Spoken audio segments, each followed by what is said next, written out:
foreign and domestic, that I will bear true faith and allegiance to the same, that I take this obligation freely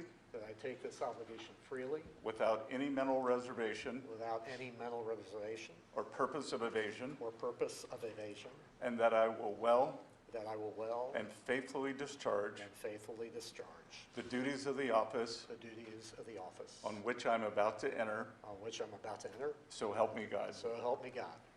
Congratulations. Thank you very much.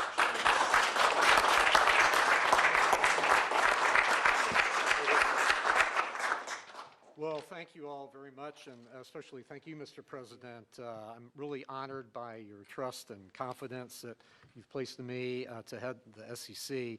But I really must say the Oval Office has never looked better. One could really describe it as glistening, and I've heard stories about it, and it's true. It's the touch of a confident president leading with optimism towards an American golden age. So thank you for that.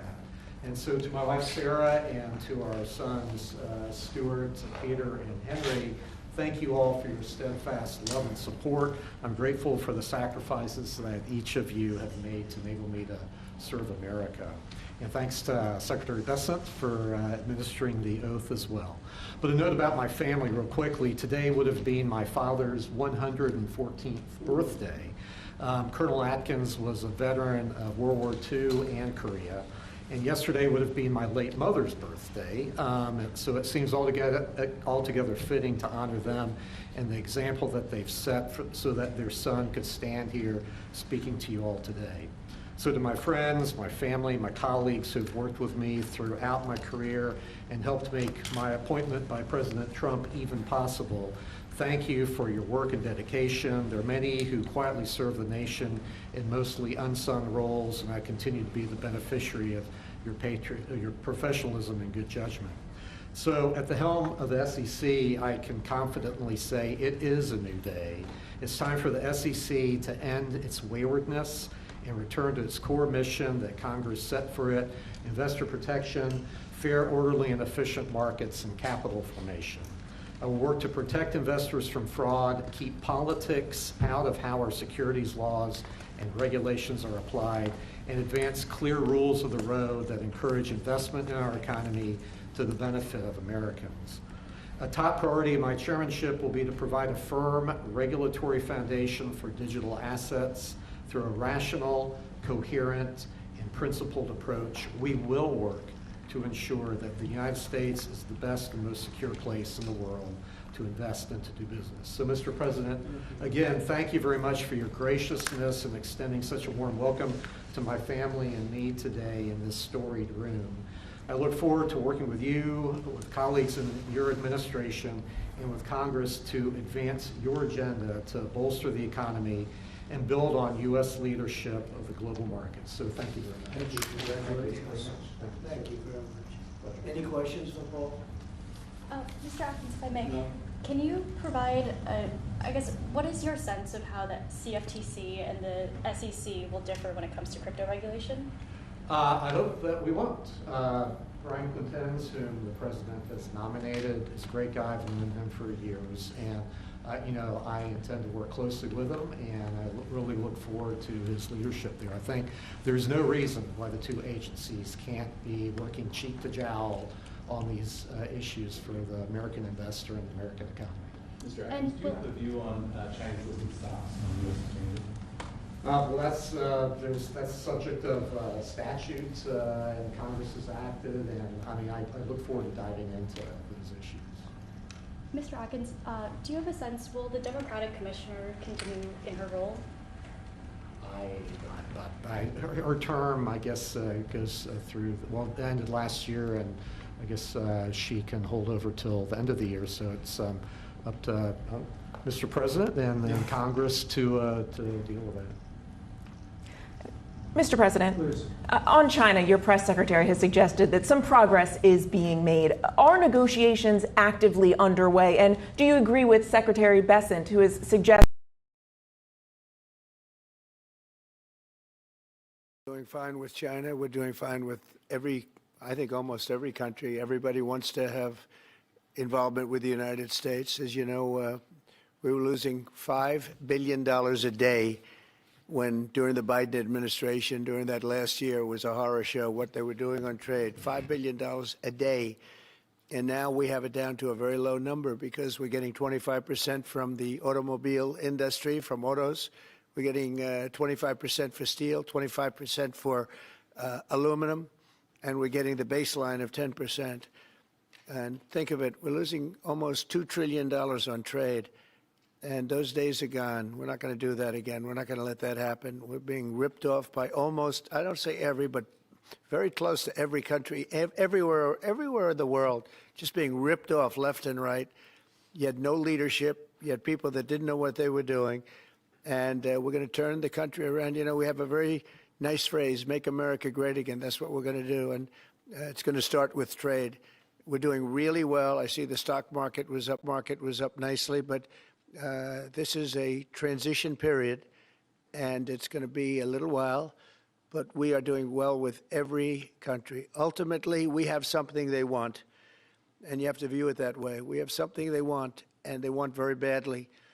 And, you know, it's going to be, they're coming in, they're taking treasure, they're taking jobs when they do that, and they have to pay. And they don't have to pay if they come in and create their own jobs. You know, if they do their product here, if they build their product or make their product in the United States, we have absolutely no tariffs, and we welcome people. But we're taking in a lot of money from tariffs, and our country is getting stronger all the time because the other was not sustainable.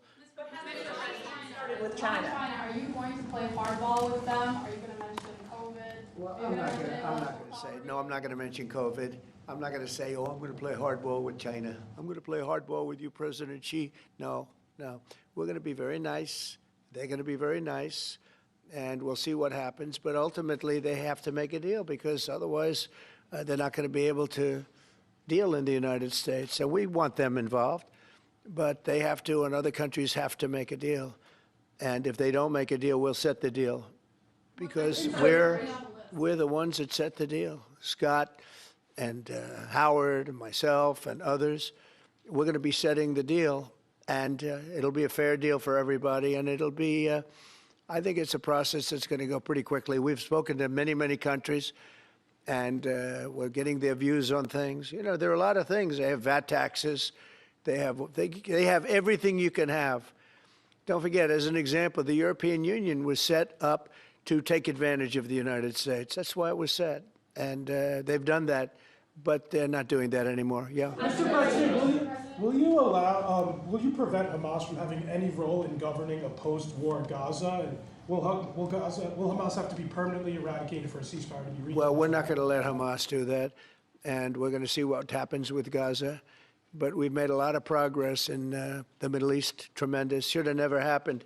That date, that very special date, October 7th, should have never happened. It would have never happened if I were president. But we'll be stopping that whole situation. Yeah, please. Earlier today, Treasury Secretary Besson suggested that with tariff rates as high as they are now, it's effectively an embargo of trade between the United States and China. Do you see it that way? That's true. 145% is very high, and it won't be that high. It's not going to be that high. It got up to there. We were talking about fentanyl, where, you know, various elements built it up to 145. No, it won't be anywhere near that high.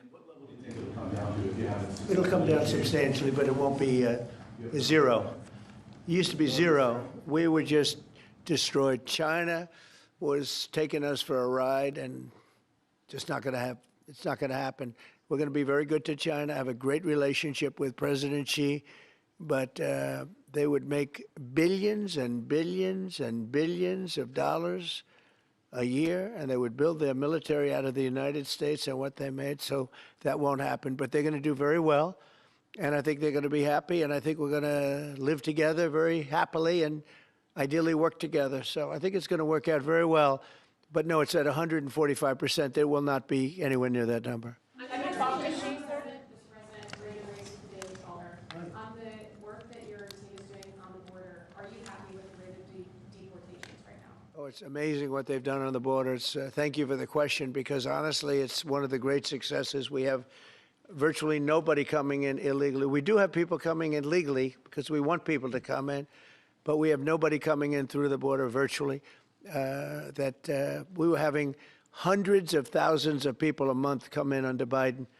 And they came in from prisons, they came in from mental institutions, they came in from gangs in Venezuela and other countries all over the world, not just South America. They were emptying their prisons into the United States. Venezuela emptied its prisons out, but many countries emptied their prisons into the Congo, as an example, in Africa, emptied their prisons into the United States. And we're getting them out. And I hope we get cooperation from the courts because, you know, we have thousands of people that are ready to go out. And you can't have a trial for all of these people. It wasn't meant, the system wasn't meant. And we don't think there's anything that says that, look, we are getting some very bad people, killers, murderers, drug dealers, really bad people, the mentally ill, the mentally insane. They emptied out insane asylums into our country. We're getting them out. And a judge can't say, no, you have to have a trial. The trial's going to take 2 years. And no, we're going to have a very dangerous country if we're not allowed to do what we're entitled to do. And I won an election based on the fact that we get them out, and we've done an amazing job. Look, we've stopped. Everybody admits, even the radical left, we have got the strongest border we've ever had, even stronger than what I had it for 4 years. We had a great border. We solved the problem, but it's a tad stronger, which is, I don't know if that's disappointing or not to me. I beat my own record. But I appreciate the question. Thank you, Daniel.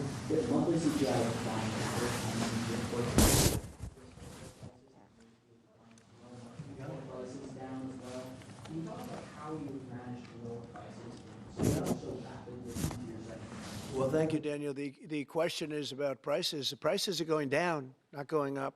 One of the big things is energy is going down. I see that we had a couple of states where gasoline was at $1.98 a gallon. Nobody thought they'd see that for years, maybe, and that's a big thing. And we opened up our wells. We opened up our drilling. We have more product now for sale. And we're also going to be selling outside of the country to a large extent. It's going to bring down our deficits, largely going to bring down our deficits. But if you remember my first week, I was standing here, Paul, and they were screaming about eggs. The cost of eggs have gone through the roof. They were up like 500%, crazy, like 4 or 5 times. And we won't have eggs for Easter, they were saying. There will be no eggs. You can't order eggs. They wanted us to order plastic in the shape of eggs. Well, yesterday we had 48,000 people at the Easter hunt. They call it the Easter roll at the White House. And we had all eggs. And as you know, the cost of eggs has come down like 93, 94% since we took office. And they're pretty much normally priced now. Great job. Our Secretary of Agriculture, Brooke Rollins, did a very good job. But groceries have come down. It's all coming down. The only thing that hasn't come down, but it hasn't gone up much, are interest rates. And we think the Fed should lower the rate. We think that it's a perfect time to lower the rate. And would like to see our chairman be early or on time as opposed to late. Late's not good. Mr. President, you've said... I don't want to talk about that because I have no intention of firing him. Mr. President, there are reports that you're considering doing something for moms across the country, giving them some type of bonus whenever they have a child. Are you considering that? Or Sounds like a good idea to me. Yeah, please. You have no intention of firing Jerome Powell because your economic advisor Kevin Hassett a few days ago said that you and people in the White House were studying this idea of possibly doing before his term ends. No. Do you have any plans on doing that? None whatsoever. Never did. The press runs away with things. No, I have no intention of firing him. I would like to see him be a little more active in terms of his idea to lower interest rates. This is a perfect time to lower interest rates. If he doesn't, is it the end? No, it's not. But it would be good timing. It could have taken place earlier. But no, I have no intention to fire him. I don't want to comment on that. That doesn't matter. Mr. President, you said... When can we expect the Epstein documents to be released? The rest of them? Which documents? The Epstein files? I don't know. I'll speak to the Attorney General about that. I really don't know. I know that we've done the RFK. The Kennedy, Martin Luther King is out there very shortly, so we'll find out. But we've really announced we're doing them in full transparency. You know, when we did JFK, people were saying, "Oh, maybe it wasn't all; it was all," and people actually went up to the office and they looked at some things that were, you know, not really easily available, and they were amazed that we gave it all. And I don't know if it solved any problems for people. People still have questions one way or the other, but that I'm not. But 100% of all of these documents are being delivered. Yeah, please. Mr. President, you said you're ultimately going to make a deal with China, but where do things stand right now? Have you talked to him? My relationship, my relationship with President Xi is great. It's been great for a long time. We've had a very good relationship, and I think we'll make a deal with China. Mr. President, in your meeting with... If we don't make a deal, we'll set it. We'll just set the number, and, you know, I think they'll want to be a part of the United States. We're doing great. This is the golden age, as Paul said. We're talking about the golden age. There will never be a time like this, in my opinion, and China wants to be a part of that, too. Mr. President, in your meeting with Investigation, sir, on the Butler investigation, are you getting intelligence briefings, and do you think will I have. really happen? I have. I'll keep that to myself. Mr. President, in your meeting... Very personal. Are you concerned about the impact of tariffs on West Coast ports with just a sharp drawdown in Chinese imports coming in? No, I think that everyone's going to do well in this country because of tariffs. We have $7 trillion of investment already. You can go back many years, and for a whole year, they haven't had anywhere near that. Mostly, they'd be well under $1 trillion of investment. And we've got $7 trillion. We really started 5 weeks ago. And in just a few weeks, literally, we have $7 trillion, which is a record for a year. There's never been a year with that much. And that's coming in, I think, for two reasons. It's coming because of an election that people liked, and it's coming in because of tariffs. And if you look at Apple, Apple's going to start building here. Right now, they're in China mostly. $500 billion. We have all of the computer chip companies are coming in at levels that nobody's ever seen before, as you know. Jensen came in for $500 billion. You saw that. A great guy, highly respected. Mr. Wei coming in for $250 billion. Nobody's ever seen anything. And the auto companies are coming in. I could name 8 right now already, auto plants that are either starting or about ready to start construction. There's never been, and the United Auto Workers and the non-union workers in the automobile industry, they love Trump, and I love them. Thank you all very much. Thank you. Congratulations, Paul. Thank you, guys.